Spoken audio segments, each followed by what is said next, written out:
السلام عليكم ورحمة الله وبركاته. أكيد كتير منا عارف المافيا وأعمالها من تهريب مخدرات وقتل وبيع أعضاء بشرية، وكمان في كتير زعماء كتبوا أسمائهم في كتب التاريخ من قوة الإجرام اللي هم عملوه، زي الكابون وبابلو اسكوبار والتشابو نجم حلقتنا النهاردة، زعيم مافيا سينالوا كارتيل، صاحبة مقولة إذا كنت خائن هنأكلك للنمور، وإذا كنت ملاوع هنكسر عظامك، أما بقى لو نويت الحرب هتكون أنت الخسران، وكمان هتكون خسران لو مركزتش معايا في الحلقة دي، عشان اللي هنقوله في الحلقة النهاردة هنشوف فيه العجب. والله العجب. فيلا بقى اعمل لايك واشترك في القناة لو لسه ما اشتركتش، وحضر مشروعك اللي بتحبه ويلا بينا.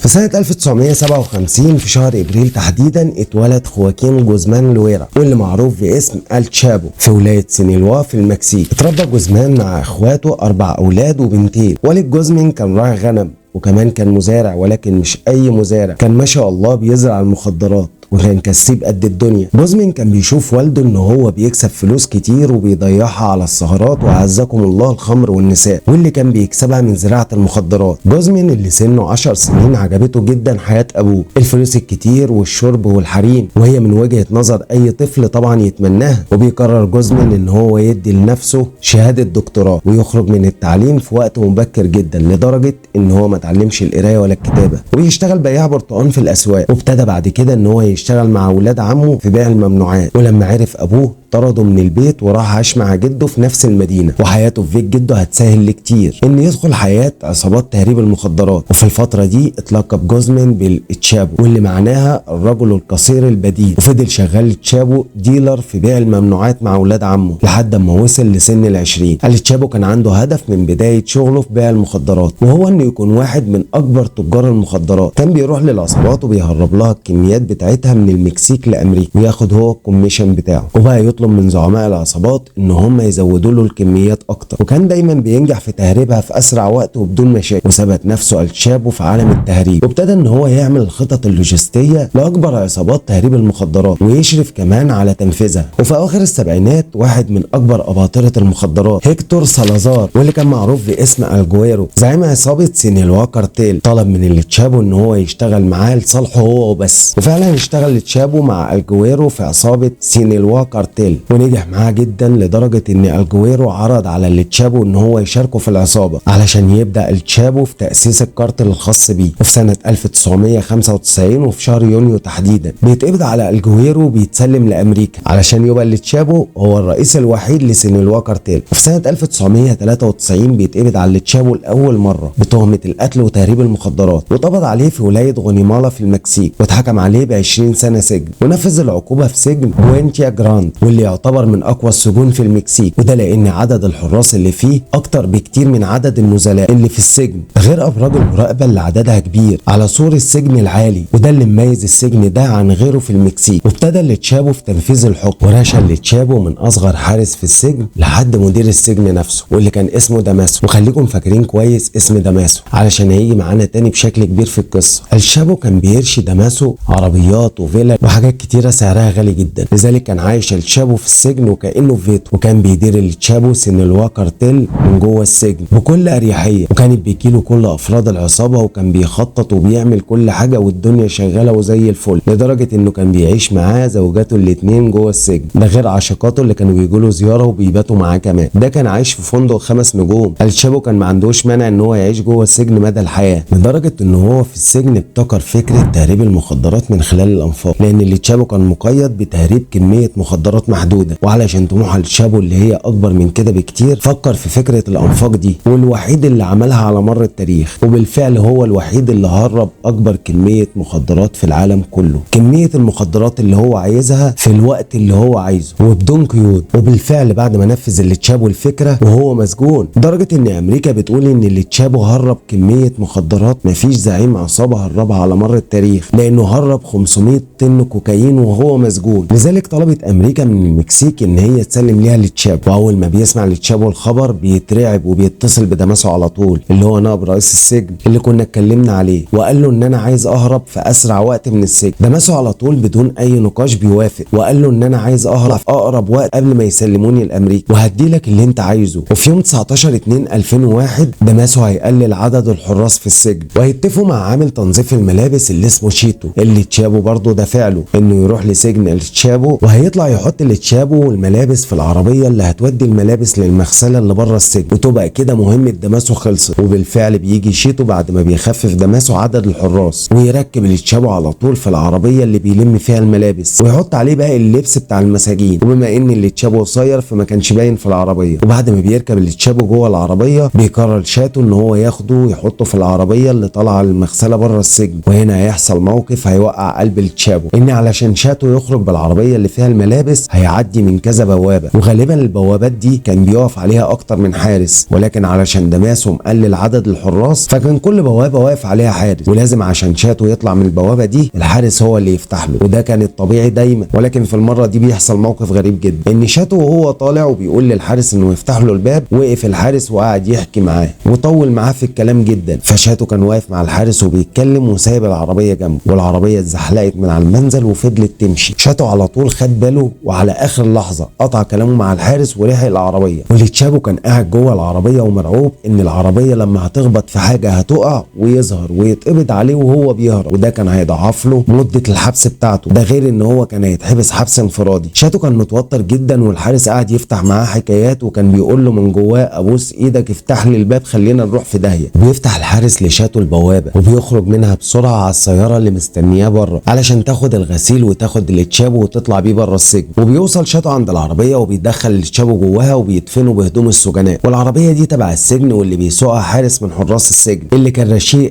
تشابو، وبيخرج من بوابه السجن من غير ما يتفتش لانه حارس من حراس السجن. وبرغم ان الحراس اللي جوه السجن عرفوا بسرعه ولكن عمليه المطارده اتاخرت كتير، وده لان معظم الشرطه كان راشيه لتشابو، يعني هم كانوا على علم اصلا ان هو هيهرب النهارده، وده اللي ادى فرصه كبيره لتشابو ان هو يبعد بعيد قبل ما يوصل الموضوع للحكومه الفيدراليه، لان من الصعب انه يرشي لتشابو الحكومه الفيدراليه. واول ما بيوصل لعصابته اللي مستنياه بره السجن واللي كانوا مجهزين ليه عربيه مصفحه وهينقلوه فيها على مكان منتظراه هناك طياره هليكوبتر، ودته على مكان تاني منتظره هناك عربيه مصفحه، دول لفوا بيه الكره الارضيه وخدته العربيه المصفحه الثانيه لمدينه اسمها مكسيكو سيتي عاصمه المكسيك. وحصل موقف مع لتشابو كان صعب عليه جدا. اول ما وصل مكسيكو سيتي كان بيتلفت لتشابو وبيبص وراه لقى موكب من عربيات الشرطه، فزع واتخض وقال ازاي بعد كل التنقلات دي ان هم يوصلوا لي كده؟ ده ملهوش الا جواب واحد، ان في حد خاين في وسطنا. ولسه يسال ازاي لقى واحد من افراد العصابه بيقول له ما تقلقش يا زعيم دول تبعنا، والموكب ده كله علشان يامن طريقك. قال تشابو اخد نفس عميق واطمن وكانه كان نفسه اتقطع. لقى تشابو بصراحه صارخ، وفضل الموكب ماشي معاه لحد ما وصل لمقر من مقراته، وفضلت الحكومه الفيدراليه تدور عليه، والسلطات الامريكيه عرضت مكافاه ب$5 مليون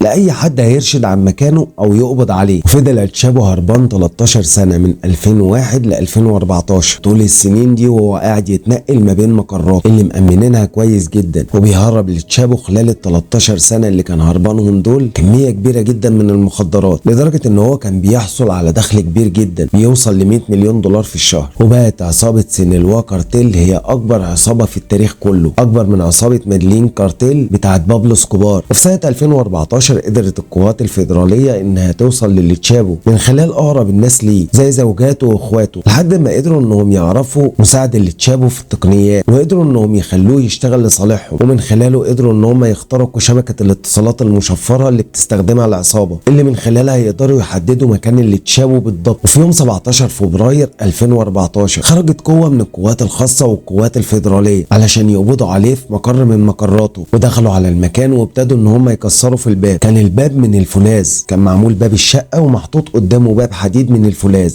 واللي كان صعب جدا في كسره. وفي الوقت ده كان تشابو كان نايم جوه في غرفه نومه، ودخلت عليه الخدامه وهي بتصرخ وبتقول له ان الجيش بيقتحم البيت. فاتفزع تشابو، قام وسمع صوت تكسير اللي بيحصل في الباب، ومن بره الشرطه اللي موجوده قادره انها تشوف من النوافذ ان في حد بيتحرك جوه البيت، وان في ناس بتتحرك من جوه بدون صوت، والباب كان صعب جدا في تكسيره، فزودوا عليه الضرب اكتر لحد ما اتفتح بالعافيه، لان المقر كان متامن تامين قوي جدا، وكانت القوات محاصره البيت من كل مكان علشان محدش يقدر يهرب. واول ما القوات قدرت تكسر الباب ودخلت جوه البيت ثبتت كل اللي موجودين، وكانت المفاجاه ان مفيش اي حد جوه البيت. وفضلوا يفتشوا في كل مكان، ولكن للاسف ما لقيوش حد خالص، وده كان غريب جدا لان كل المعلومات بتاكد ان اللي تشابو كان موجود في المكان ده وما خرجش منه، ده غير الشرطه اللي شافت الناس اللي بتتحرك جوه البيت وهم بيكسروا الباب. ايه كل دول راحوا فين؟ اختفوا. وفضلوا يفتشوا كتير، وده اخد وقت منهم كتير جدا لحد ما اخدوا بالهم من البانيو ان هو مخلوع او في حاجه غريبه، فرفعوا البانيو فلقوه ان هو بينفذ على نفق، لان التشابو اول ما الخدامه دخلت عليه وقعدت تقول له ان الجيش بيقتحم البيت خدها واخد مراته وجري على الحمام، ورفع البانيو من خلال خرم رفيع موجود ورا المرايه بيحط فيه دبوس فيرفع البانيو على طول وينزل ويشد البانيو وراه بعد ما ينزل، وهرب منه هو ومراته والخدامه. وكان بعد بعيد جدا لتشابو قبل ما اكتشفوا النفق ده. وبعد ما هرب لتشابو فكر تفكير غريب جدا، انه بدل ما يطلع على اي مقر من مقراته فكر في حاجه تانية خالص، انه يشوف مكان محدش يقدر يشك ان هو فيه، وراح على مدينه مازتلان على البحر، ودي وجهه سياحيه، وظن اللي تشابو ان محدش هيتوقع ان هو موجود في المكان ده، وما كانش يعرف ان هو مهما يروح في اي حته هيجيبوه، وده لان اجهزه الاتصالات بتاعته كلها متراقبه. وفي يوم 22 فبراير 2001 قدرت القوات المكسيكيه ان هي تحدد موقع لتشابو في مدينه مازتلان في فندق اسمه ميرامار، وقدروا يقبضوا عليه بكل سهوله لانه ما كانش معاه اي فرد من افراد العصابه، ورجعوه على السجن من تاني، ولكن مش في سجن بوينتا جراند، ولكن ودوه على سجن التي بلانو، واللي يعتبر اقوى سجن في المكسيك، وده لانه لسه مبني جديد، والسجن ده اقوى من سجن بوينتا جراند. وفي السجن ده هيحصل حاجات كتير مع التشابو، وهيهرب منه بطريقه قويه جدا، ولكن هيتقبض عليه بطريقه تافهه جدا. فايه اللي هيحصل مع التشابو ده اللي هنعرفه في الحلقه الجايه. ويا ريت بقى لو عجبتكم القصه تدوسوا لايك وتشتركوا في القناه وتفعلوا زر الجرس. والسلام. عدادي قفلت والدنيا مشبره، بصوب واصيب صح والدنيا مكبره، بصدق احساسي وببلوك شوشره، فكرتي جوهره، المانجا بيطلع